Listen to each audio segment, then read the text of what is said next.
Welcome to ACTPod, a podcast show that sheds light on the stories and impact of the social sector. The show is proudly powered by Aspire Coronation Trust Foundation. Let's begin the change. Hello, good morning, good afternoon, good evening, whenever you may be watching this. Welcome to ACTPod, our story, our continent. Here we talk about all the beautiful things that various change makers are doing across the continent of Africa, impacting the world, one community, one individual at a time.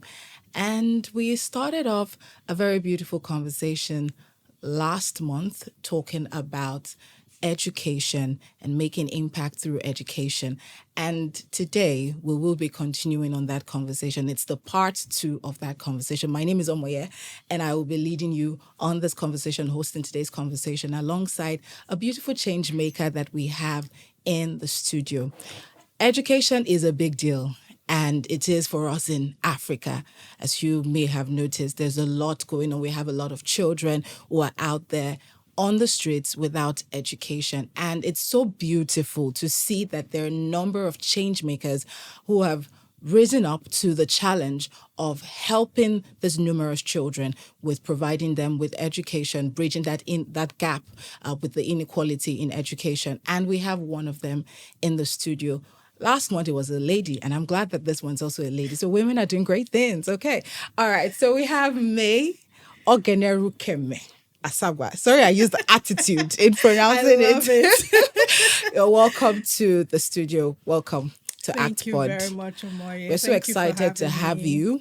We're glad that you're a change maker working with CAIN, which is catering to Africans in need. Yes, I needed to get that correctly.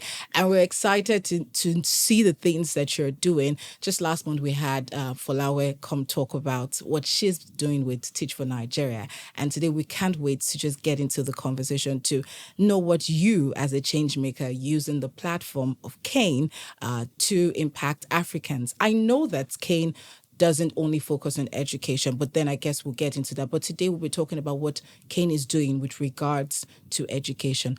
But I'm not CAIN. I'm not May Asagba. So I won't be talking about this. And so would love to meet you. Who is May Asagba? Okay. Thank you very much, Omoye, for having me here today. I'm super excited to be here. It's an honor and a privilege. So who is May? May Oghenerukeme Asagba. Well, I'm popularly known as either May or Ruke. I know my name is a mouthful. So I'll call myself a vibrant social impact leader. I have over a decade of experience implementing transformative projects and also empowering young change makers to drive development in underserved African communities. So at the age of 21, I started catering to Africans in need. Yes, I know I was pretty young. I'm tempted to ask you how old you are now, but don't worry, I won't ask you. Yes. So I did that at the age of 21. Wow. And so it's been over 10 years of running that organization, and I currently serve as the Chief Executive Officer of the organization. And I'm so proud of the impact that we're making, the projects that we've implemented. I mean, we've reached over 10,000 underprivileged children across 10 underserved African communities.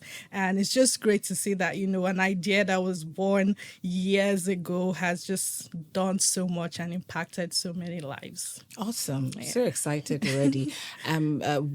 We at ACT Foundation, we're very excited about making impact. And so when we have change makers like you in the room, we're excited. We just want to know your story. And really, that's what ACTPod is all about, just knowing your story. So I'm curious, what led to, I know you started this at 21. What led you to start CAIN? And what exactly does CAIN address with regards to education? Education, yes. So that's a great question. So yeah, I started the organization pretty young, but the idea was born like way before I started. Wow. So I think this was when I was in high school. I became acutely aware of my privileges, and this was at a point where I was given the responsibility to hire high school graduates for a minimum wage job. Now, take note that I was still a high school student at that point in time. So initially I thought I'm unqualified for this job. Like, why would I be testing and interviewing high school, people who already have a high school diploma? And, as the process began, I realized that a lot of students or a lot of candidates at the time that came from under-resourced schools in underserved communities had difficulty reading, writing, and thinking coherently. The injustice being meted to them, by a failed, public education system was just mind-boggling. And there was this particular candidate who, after failing the test, I informed her that, well, I'm sorry, we can't give you this job. And then she just burst out in tears and tearfully pleaded with me that she really needed the job because she needed it to survive. Well, sadly, I couldn't employ her. Rules are rules. If you fail the test, you can't get the job. But that plea really ignited a fire within me. And that was how CAIN was born. Or I'll say that was how CAIN was conceived. Yes, that's Rather, that was how CAIN was conceived. And I think I just recognized that if I was born into her circumstances, it could have been me on the other side of the interview, right? If I was born into a poor family, if I had to go to an under-resourced school, maybe I wouldn't have been able to read, write, or think as well as I do right now. And so for me, that was like a pivotal moment that crystallized my commitment to empowering underprivileged children to gain quality education so they can break from poverty, they can be empowered to create better life for themselves, and also contribute meaningfully to their, community and even the world at large. So yes, that was how CAIN was conceived. And well, I struggled with the idea for a while because I knew I was going to do something. But then, when you have the idea, it's always like, maybe when I become like a Dangote or I'm a millionaire, Yes. Or I'm whatever. settled, Yes. then I can start something. But then that thought, that moment kept haunting me. Like even in my college dorm, I was, deep into schoolwork, but I kept thinking, you have to do something, you have to do something. And then I just started. And that's how the organization was born. Awesome. That's so it's so beautiful to know. And I know that we have a number of change makers, a number of people who are very enthusiastic about wanting to impact their direct community who watch this podcast and listen to this podcast. And usually they always come here to draw inspiration. And that's why we always want to bring people who have gone through the system and who are doing great things to be able to inspire other people. And I'm certain that as we go on in this conversation, we'll get to achieve that. And I also had asked the question about what exactly does CAIN do? Yes, with regards to education. I wanted to touch on that and then we'll get into how you do this. And Okay. yes. All right, sure. So our mission is to empower underprivileged children in underserved communities with quality education and skills to break from poverty and to become globally competitive. Okay. So yes, it's a lofty goal. So how do we do this? I think I'm going to dial back a bit. So when we started, we were working with public schools. What we used to do is we go into public schools, ask them, what educational resources do you need? And then provide those resources. So we provided over 1,000 educational materials, over 200 textbooks, installed whiteboards, did a whole lot of projects, with those schools. And at the point of evaluating our intervention, we found out that we were only affecting the performance of high-performing students. So what about the low-performing students? So we had to go back to the drawing book, talk to the beneficiaries, the teachers, to figure out what the problem was so we could craft better solutions. And that's how the community-centered model for CAIN was born. So right now we use I like to call it a comprehensive, multifaceted, community-centered model to addressing educational inequality. And so with that, we started a community educational center that is entirely free for underprivileged students in the largest local government area in Lagos. And so with that center, we address a lot of challenges. The first thing is we realized that a lot of the students that we were trying to reach, poverty was a major barrier to accessing education. Even though schools are like public schools, rather, are nominally free, there's still a lot of hidden costs that they cannot afford, like registration fees, examination fees. They can't afford textbooks to study. They go home, they're all living in a room, just one room with like the entire members of their family and extended families. So they don't have a conducive place to study. So we created a library in our facility where students can come and study, and they can also access, educational materials for free. Then another problem that we saw was teaching. So a lot of the teachers that we noticed in many of those under-resourced schools were either underpaid or unqualified, or were just uninterested in teaching. So for us, we offer expert tutorials, we hire professional tutors, and we pay them well, and then we pay them on time, and we make sure that they're actually qualified to teach. So we provide daily tutorials, and we focus on major subjects like mathematics and English, because you need that to be able to move on to the next level in school. And then we also provide career enrichment programs, and with that we are challenging the cultural bias that restricts career choices to just medicine, engineering, and accounting. We're exposing students to a diverse array of career opportunities by inviting different career professionals. And then with this program, career professionals talk about, what's the journey to this career? What are the strategies for you to be successful in this career? How can you attain, certain positions in this career? So the kids are aware, from an early stage, and they can pick, a better career fit for themselves. And then beyond academics, we do a lot of like mentorship and character development courses, because they are from environments where crime rate is high. There's a lot of violence, so we do a lot of character development courses. We do a lot of mentorship, because we're trying to train not just people who are academically sound and successful, but people who are empathetic citizens who can also contribute positively to their community.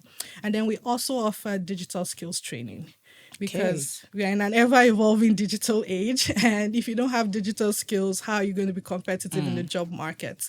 So we offer that as well. And we have a full-time instructor. We have a digital skills lab where students have free access to computers, internet, and a host of courses that they can take online or physically at our space. So yeah, it's a whole lot that we do to really empower these kids. And I love that it is very holistic in terms of, so, while I listened to your story, I realized that, when you started off, when CAIN started off, you guys just thought, let's just go to the school they don't have books. Exactly. They don't have a whiteboard, and usually that's what's most change makers, especially who are interested in helping children in the educational sector, they just think, there are schools there, they don't have good teachers. Oh, they don't have a board. No, they don't have books. Then that's what you go to provide. But you don't really sit down to holistically observe.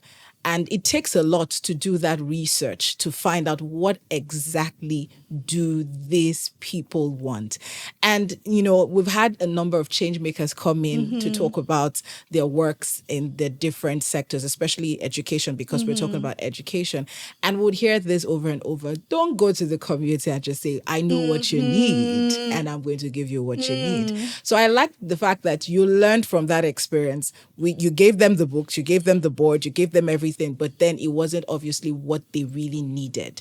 And so you had to then sit down, go back to the drawing board. What exactly do these people need? We need to ask them. We need to know. And now this has given birth to all, I think you mentioned about 6 or 7 things that you do, yes. Right? Yeah. So it's given birth to all of these things, including mentoring, and now even bringing in technology to empowering the kids. I think this is really beautiful, and I think that CAIN is doing a great job. Now, I want to talk about 2 things before we get on to talking about some of the in terms of collaboration, talk about collaboration and some of the challenges that you've experienced doing this. I want to know how receptive were the community, your beneficiaries now, because this would involve the school, the communities, all the different stakeholders. Yes. So how receptive were they to CAIN, when you all showed up to bring Not to very implement the receptive. intervention? And you cannot blame them. So there's this distrust between change makers and community members because they are often exploited, right? So sometimes they're asking questions like, "Oh, what party are you part of? Because is this some form of political Yes. campaign you're trying to Yes. run? Yes. Or what church? You know, the Muslims are thinking, okay, are we going to also be beneficiaries?" So True. there's a lot that has happened in the past that you have, and I tell people just be patient. With time, when you have a track record, you're transparent, they see that you're not trying to exploit them, people will come around. So at first we had that problem, like, parents always asking their children, "Why are you going there? Stop going there." Like, are they trying to use my children for some kind of ritual or something? How come all their programs are free? Like there's something up, There has to be because something. they're not used to people providing quality services for free. Yes. And so we dealt a lot with that. And with time, when students came, they found out their students were safe, we're not exploiting them, they were getting, real value for no pay. Parents started to come around, they started to, now it's kind of like we cannot accommodate the number of people who are interested in our programs because we've built that trust over time. And there were a lot of interventions to build that trust. Like I said, transparency, have a track record, also engaging with the community. So I don't just sit down in my office, or behind a computer. I go into the Looking community. all beautiful like you do right now. Yeah. But I don't even also dress like this. I probably wear a t-shirt and a jeans. Yes. To just try to connect with them on a personal level. So if you go to church, many of them probably already know myself. "Oh, Miss Rukia, she does that." Because I try to engage with them. I even hold community sit-down sessions, talk to them. I don't speak English like I'm speaking to you right now. This is for I the speak camera. Pidgin. This is for the camera. Yes. So I speak Pidgin English, and my Pidgin English is good, thank God. And I also speak, Yoruba, even though my Yoruba is a little bit, but, just to That's how you connect with them. Yes. Yes. And also, tell them that we're not just doing things for you. We also want to get your input. Like, what do you think about the programs? What ideas do you have? Involve them, aside from just trying to throw programs and throw initiatives at them. Yeah. Fantastic. That's really beautiful. Thank you so much for sharing. Because I know that my time is already, I know, I don't even need to look at my wristwatch. Okay. But I wanted to ask, what would you say is the impact that you've had in the last 10 plus years that you have been doing this? What's the impact that CAIN has had with regards to the kids? And then you could probably tie this to what keeps you going. Because I know that you couldn't have been doing this for the last couple of years that you have if you have not found something that makes you wake up every day, pull that t-shirt that you say you wear and wear your sneakers and your jean, and you're going out again to impact the lives of these people. What keeps you going? Connecting it to the impact that you've had over the years. What keeps me going? The transformation that I see occurring on a daily basis.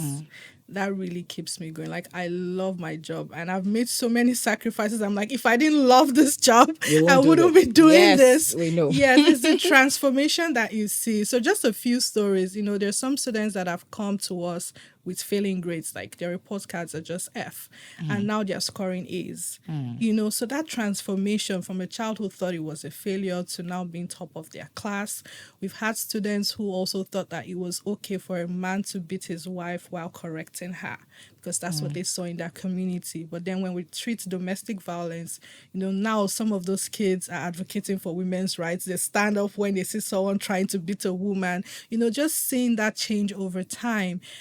Just recently, we had one student who comes from a family of 16. So his mom has 14 kids. Wow. Yes, just one woman. Wow. And all of them are high school dropouts, sadly. And he learned from a friend about our center and started coming. He has been taking classes, and now we were able to raise money for him to go back to school. So he's been enrolled in school, and he didn't even stop there. He has started taking exams to go on to study computer engineering at the university level.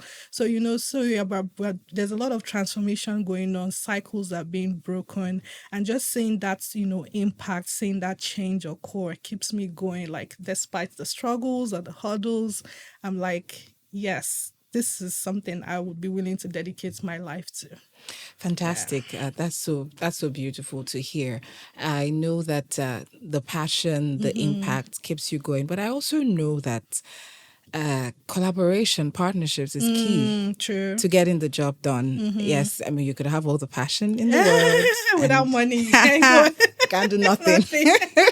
So let's talk about collaboration. Yes. What has collaboration helped you? In what ways have you engaged in collaboration and partnerships that has helped CAIN to achieve all that they have? Yes, I cannot overemphasize the importance of collaboration. It's very, very key in driving the work that we do. So it has helped us in a number of ways. One, it has helped us to increase... what kind of collaboration? Yes. Sure, I'll highlight that. So it has helped us increase our reach. So, for example, our main educational center is in Ikotun, but we partnered with Cross Bonds, another non-profit organization, to establish a primary school in Jeda Village, which is on the outskirts of Abuja. So we've increased our reach just by that partnership. Then in terms of raising funds. In fact, we've had a host of collaborators and partners for that. To establish our educational resource center, we had to partner with employees at Google, Microsoft through their employee giving program to be able to purchase that property and also furnish and, renovate it. Then also in terms of building capacity, offering training. At some points, we partnered with Jobberman to offer soft skills training and certification to underprivileged students across Africa. So yes, there have been a host of, collaborations that have kept us afloat and helped us scale as well. I love that. Of course, it's intersectoral. So Exactly. The private sector, the public sector, and even the social sector. And so that's beautiful. One of the things that I love about what you do is the fact that you're not just focused on the academic performance of these kids. You are also seeing how they can be better persons, how they can develop soft skills, because the world out there doesn't just need academics. Exactly. I mean, the first classes and all of that. We need people with other skills, soft skills, digital skills, to be able to compete in our fast emerging and growing society, as it were.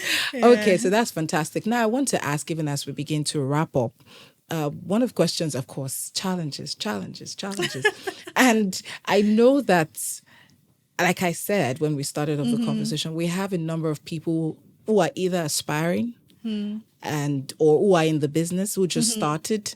Some people are at the point where they're like, I don't think I can do this thing anymore. Let's leave it to the real change makers. I thought I was a change maker. Well, I'll probably be changing things in my corner, Do you understand? And then we have different kinds of people who watch this podcast or listen to us. So I want you to talk about some of the challenges that you have, and then I'll go on to ask you my final question, but I won't tell you that. So what challenges did you? So some of the challenges, I think I'm going to go off what you just said about real change makers versus change makers. We are all change makers, right? And I feel like we all have individual strengths that we can harness to, create change. Some people are leaders, so maybe they go on to start a non-profit, right? And some people are great in the background. They ensure the engine is running, so they can work with a non-profit, or even in whatever organization you're working in. There could be policies in place that need to be changed, to create some form of change. It could be, getting better packages for women at your workplace. So we can all create change from our different spheres, harnessing our different strengths. We don't have to be at the forefront of a movement to create change. Absolutely. So So in terms of challenges, number one, like we said, money. Money has been a big one. Fundraising, yes. So Yeah, I'm thinking of how to say this. So the funny thing is, I'm one of those people who finds it hard to ask for money. Interesting, right? And I started a non-profit. I remember telling one of my friends that, oh, I'm going on to start a non-profit. And he's like, you have to start asking people for money, right? Because he knew that was a weakness that I had. And I said, yes, I know. I've thought about it, but I feel like I need to do this. So I think that if you're going to, go on to create change, you have to break that habit. You have to learn to ask people for help. You have to learn to, collaborate with people, put yourself out there. So that's something that I struggled with initially, but over time with practice, you get better at it. So yeah, and there were a host of things that I did rather to overcome that. So first thing is, aside from just asking people, you need to document your progress. You need to document what you're doing. You can't. I often say show rather than tell. It's one thing to say, oh, I'm doing all these great things, but you don't have evidence. Like, show your workings. Like, what have you done? Do you have videos? Do you have stories of the children that, you've transformed or you've affected? So you need to show your workings. You need to document your progress. Let there be a track record.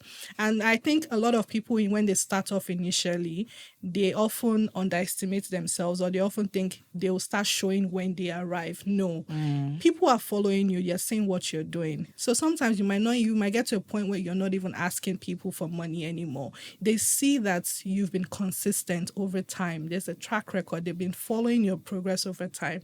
And there's some form of connection that they, have with you. And that opens up their hands, opens up their purses. So I often tell people, document. It doesn't matter where you start from. Document, show your progress, show your track record, share your challenges as well. You're human, you're going to make mistakes along the way. So do that a lot. So I think that was the first challenge. Second one was building a team. So there's something I've noticed. I don't know if that's just exclusive to Nigeria, if it's in other parts of the world as well. Some people join non-profits world for selfish reasons.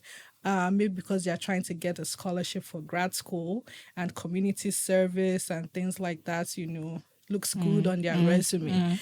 So you have to be careful when you're building a team. You want to build a team of people who are truly passionate about the work and who are willing to do the work and are not just there for the salary and for the resume building. Okay. So yes. Okay. So I see you talked about two major challenges, but I guess you definitely had other challenges. I don't want to take your time. Okay, so you've talked about funds, and one thing I love about how you went about it was the fact, because I was going to ask you what advice you have for aspiring change makers, and even though I kind of did, and that's why you went this way, you talked about the challenges and you talked about what you did to overcome those challenges, and I think that's very resourceful for whoever it is that is listening to this. I think the last thing I would ask would be, okay, let it be the last thing because it's actually the last thing. So two things. I'll merge it. Are you sure it's the last thing? I'm enjoying this. Can we stay longer? We have to close. So two things would be, you mentioned something, and that's what triggered this question. So we've seen a number of change makers start off, oh, I'm very passionate. I want to do this. I want to do that. And then as they continue, 5 years down the line, they're already veering off. And it's now becoming more of a personal thing. It's now becoming, I need to make money. I need to take care of needs, And then you look at them 10 years, 15 years down the line, it's no longer about the passion that led them to start off, but now about just making money to sort their status. What has kept you on this path, this trajectory of still sticking to what it is that you wanted to do from the beginning? In fact, I see you have even transitioned and improved on what you do first. Then, of course, lastly, what next for CAIN? For CAIN. Yes. What next? And that's it. So please. So not to be judgmental, a lot of things can happen on your journey of social entrepreneurship that will make you veer off the way. And most of those reasons are legit. You might not get enough funds to keep up your lifestyle or to sort out your bills, and bills don't care about what you're doing with your life. They come. True. So I think, I want to empathize with people who have had to get off because of that. But what has kept me really is passion. Like, even when I couldn't pay myself and I was doing freelancing jobs, half of the time I was still doing the work that I do at CAIN. So it's something that I'm really passionate about. And I think also I've always just loved education. I was that student that loved school. Yeah, don't be deceived by my persona. I was always very academic inclined and top of the class. I loved reading, education, and things like that. So I think just saying that people didn't have that opportunity because of, their socioeconomic status was really, made me really sad. And I was like, I really wanted. So it's something I've been very passionate about. So I think that really keeps me. And then I also think about, sometimes we underestimate the impact that we can make. True. So I ask myself, definitely God will raise other people to do the work, but there's a ripple effect. Imagine if we're all doing our best, wherever we are placed. Think about what Nigeria would be. Absolutely. So I take individual responsibility for that. I'm like, I always ask, am I doing my best, to produce the Nigeria I want to see, to fix the sector that I'm in? And if the answer is yes, I think that I'm doing a good job. If I'm feeling like, I need to work harder to do that. So just asking yourself and noticing that we need to all take individual responsibility. We cannot just push that responsibility to other people. It's never going to get done. So take individual responsibility. Then you asked me another question. What's next? That's a big one. So it's so funny because I've been writing a lot of grant applications in the past 2 weeks for that what's next question. And it's been a hectic past 2 weeks. Well, what next? So we're trying to scale and not just move from Alimosho to other underserved communities, not just even in Nigeria, but across Africa. And we're trying to do that by replicating the community-centered model that we have. But now we're taking a more innovative approach, including climate change, training community members to be more environmentally conscious, and, building classrooms that are more digitally inclined and digital forward. So we're doing a host of things using that same community-centered model, but we've improved on it, and we're looking for funds to replicate that. Okay, so I believe that potential funders are also watching this podcast. So I'm certain that they just heard what you said. May Asagba needs that money, please give it to her. All right, Kate. And of course, partners, collaborators, we need you. And I'm certain that they'd reach out. So thank you so much. We have to end this here. I know that there's so much to still talk about, but thank you so much for coming on this episode of ACTPod. All right, people, this is where we call it a wrap. On this episode, we've talked about how to influence and impact the educational sector and the world generally through education. And we're glad to have a change maker like May Asagba in the house just to talk about all that she's done. And we know that there's so much more that we can do. So let's keep doing the good that we do. And I'm certain that we'll continue to see the great impact on our society. Thank you so much and have a blessed day. Thank you for listening to ACTPod. For inquiries and feedback, please reach us on actpod@actrustfoundation.org. Follow us on social media at ACTFoundation_ on Instagram and Twitter, and Aspire Coronation Trust Foundation on Facebook. The show is proudly powered by Aspire Coronation Trust Foundation. ACTPod, our story, our continent.